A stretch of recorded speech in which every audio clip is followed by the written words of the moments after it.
This channel does not promote any violent, harmful, or illegal activities. All content provided by this channel is meant for an educational purpose only. Top quality और consistent performance के लिए सिर्फ silver pump नाम याद रखना। মুখ্যমন্ত্রীর অনুরোধ উড়িয়ে গতকালই আমরা দেখলাম মালদায় গিয়ে মুর্শিদাবাদের ঘর ছাড়াদের সঙ্গে দেখা করেন রাজ্যপাল। আর আজকে মুর্শিদাবাদে হিংসা কবলিত এলাকায় যাবেন সিভি আনন্দ বোস।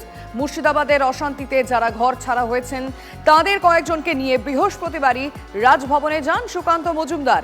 রাজ্যপালের কাছে 5 দফা দাবি পেশ করেন তারা। অশান্ত এলাকা নিজের চোখে দেখার ইচ্ছা প্রকাশ করেন সিভি আনন্দ বোস।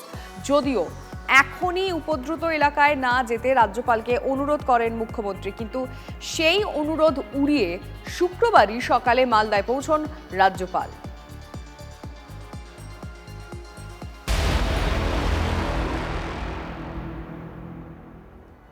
মুর্শিদাবাদের অশান্তির ঘটনায় স্বতঃপ্রণোদিতভাবে পদক্ষেপ করছে জাতীয় মহিলা কমিশন।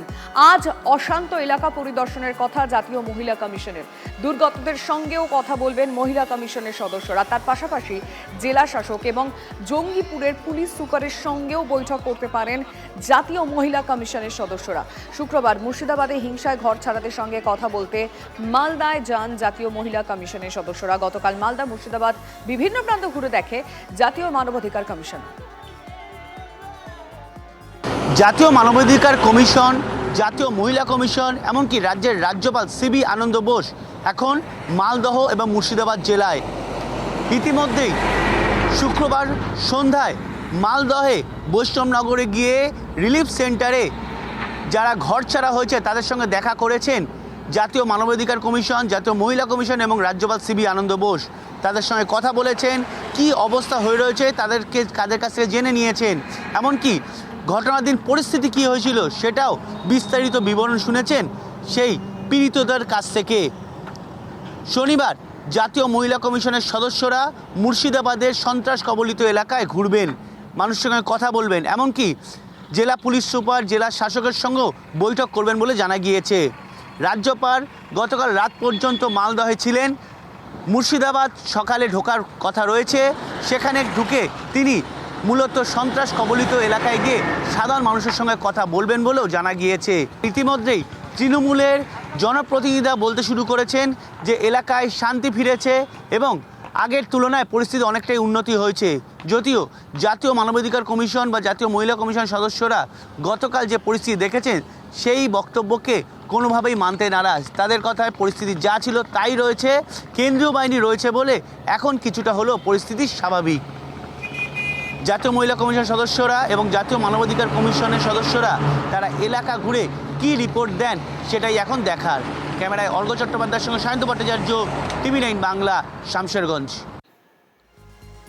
মুর্শিদাবাদে অশান্তি নিয়ে হাইকোর্ট রিপোর্ট জমা পুলিশের, আর সেই রিপোর্টকে হাতিয়ার করে পুলিশ মন্ত্রীকে নিশানা জাতীয় রাজ্য সভাপতি সুকান্ত মজুমদারের। তার দাবি পুলিশ মন্ত্রী মমতা বন্দ্যোপাধ্যায়ের সঙ্গে পুলিশের বক্তব্যের মিল নেই, সরকার বিষয়টা ধামাচাপা দেওয়ার চেষ্টা করছে, অভিযোগ সুকান্ত মজুমদারের।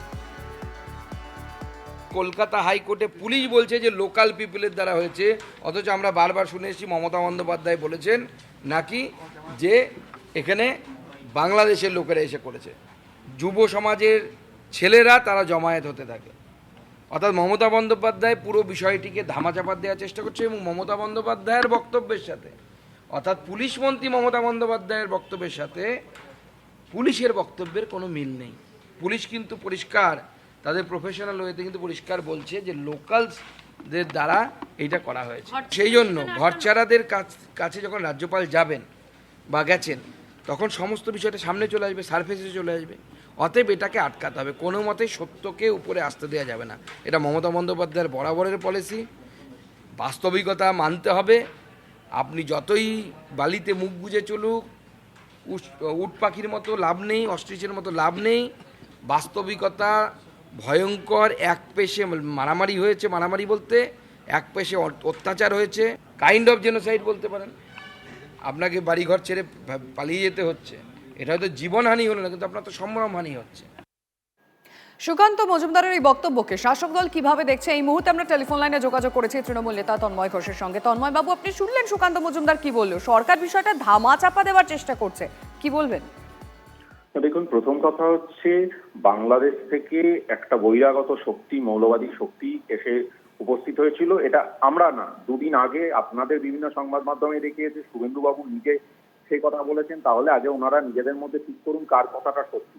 বিরোধী দলনেতা শুভেন্দু অধিকারী ঠিক কথা বলছেন, নাকি কেন্দ্রীয় মন্ত্রী বিজেপির রাজ্য সভাপতি সুকান্ত মজুমদার ঠিক কথা বলছেন?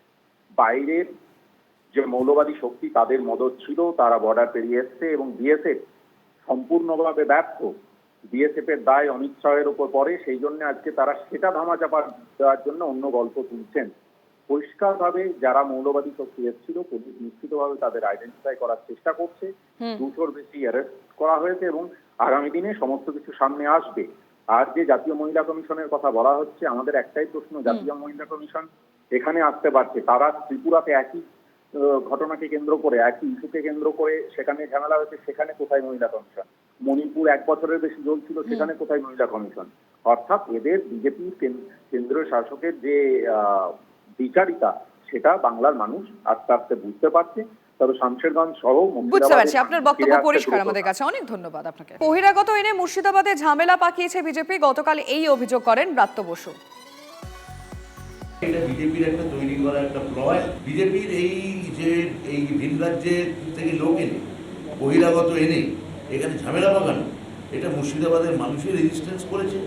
প্রশাসন ভীষণ তৎপর, মুখ্যমন্ত্রী পুরো ব্যাপারটা তার রাডারে এবং অবজারভেশনে রেখেছে। পরিস্থিতি শান্ত হয়েছে। ওরা ভেবেছিল ওটা একটা আবার কোনো একটা সন্দেশকারীর মতো একটা ভুয়ো, একটা কোনো ফেক একটা ঘটনা ঘটাতে পারবে, সেটা পারেনি, ব্যর্থ হয়েছে। এখন যতটা মুর্শিদাবাদ বুদবুদের মতো, চর্চার মতো কোনো রকম যদি জিইয়ে রাখা যায়, আস্তে আস্তে এটা মহাশক্তিতে বিলীন হয়ে যাবে।